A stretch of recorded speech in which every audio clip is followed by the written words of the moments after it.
From the outside, my life looked absolutely perfect.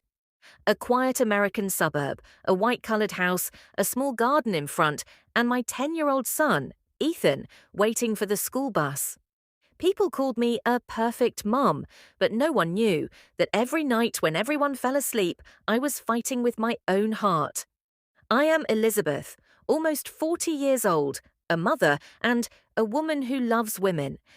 I got married at the age of 25. Mark was a good man, responsible, caring, stable.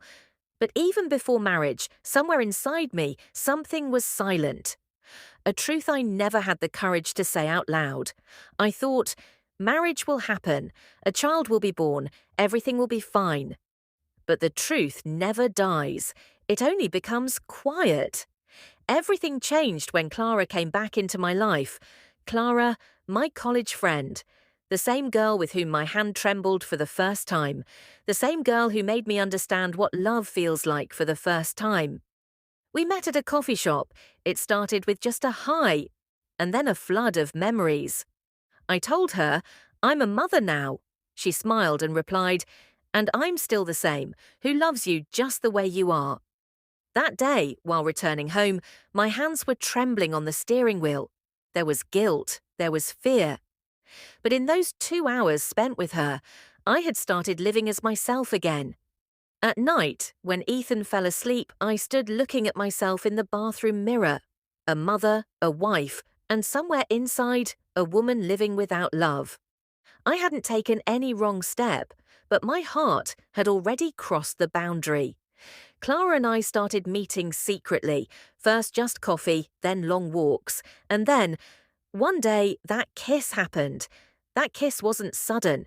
It was the result of months of held-back breaths.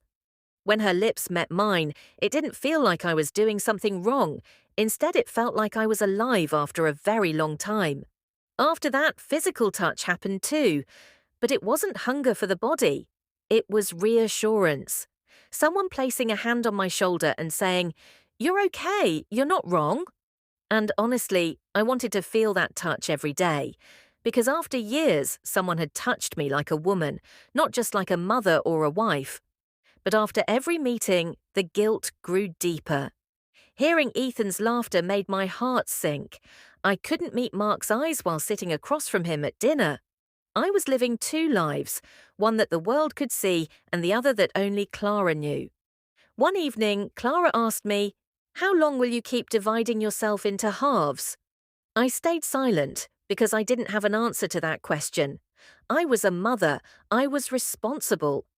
But was that all I was? That night, while putting Ethan to sleep, I ran my fingers through his hair.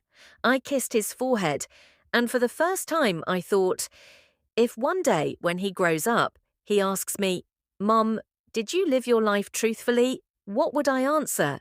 The next day, I said to Clara, "I don't want to lose you, but I don't want to lose my son either." She held my hand. "I don't want to take any decision away from you. I just want that when you are with me, you are completely yourself." And in that very moment, I understood. This story is not just about love. This story is about courage, about accepting oneself. My life still looks perfect from the outside, but inside, now there are questions instead of lies, truth instead of fear.